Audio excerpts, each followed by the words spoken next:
আরামবাগে বিজেপির কর্মী সম্মেলন, আর সেখানেই হুঁশিয়ারি হুঙ্কার মিঠুন চক্রবর্তীর। কি বললেন কথা বলবো প্রতিনিধি শুভদীপের সঙ্গে। শুভদীপ, কতটা চাঙ্গা করতে পারলেন এই কি বললেন, কতটা চাঙ্গা করতে পারলেন? কর্মীরা কি বলছেন মিঠুন চক্রবর্তীর কথা শুনে?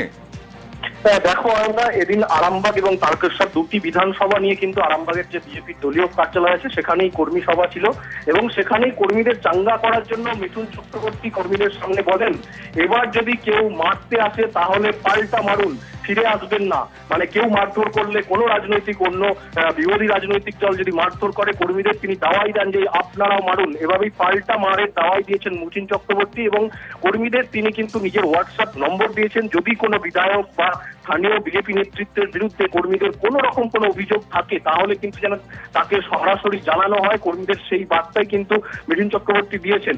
যদিও কর্মীরা এই বার্তা শুনে অনেকটাই চাঙ্গা, তবে তাদের দাবি, এটাও দাবি করছেন যে তারা যে নেতারা সবসময় ফোন ধরেন না, তারা সেইটাও কিন্তু মিঠুন চক্রবর্তীর সামনে তারা জানিয়েছেন। অয়নদা, নেতারা কি পাশে থাকবেন এই প্রশ্নটা তাদের মধ্যে রয়েছে। শুনবো মিঠুন চক্রবর্তী কি বললেন।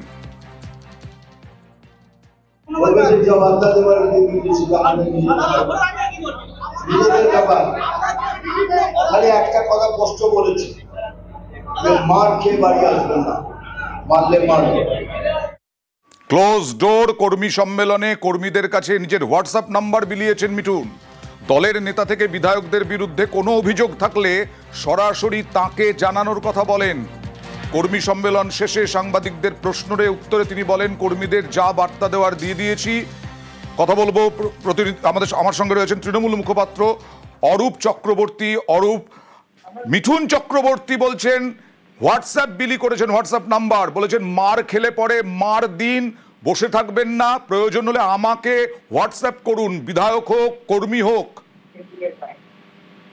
না, মিঠুন চক্রবর্তী, দেখুন, অভিনেতা মিঠুন চক্রবর্তী আমাদের বাংলার গর্ব নিশ্চিতভাবে, কিন্তু মিঠুন চক্রবর্তী 2021 সাল আপনার মনে থাকবে আমরা দেখেছিলাম যে আমি কালকে উঠে আমি হেলে পোড়াও নই, অমুক নই, তমুক নই, 100 বলে ছবি, এবং এবারও এই একই নির্বাচন আসতেই উস্কানিমূলক বক্তব্য শুরু করেছেন।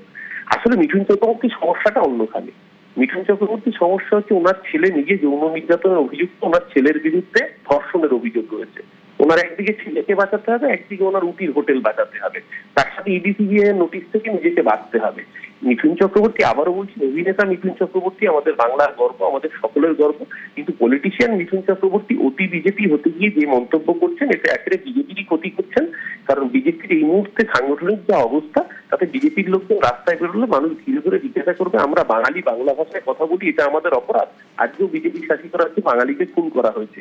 মিঠুন চক্রবর্তী যে উস্কানি দিচ্ছেন, এর পরবর্তীকালে পরিস্থিতি খারাপ হলে তার দায় মিঠুন চক্রবর্তীকে নিতে হবে। ধন্যবাদ।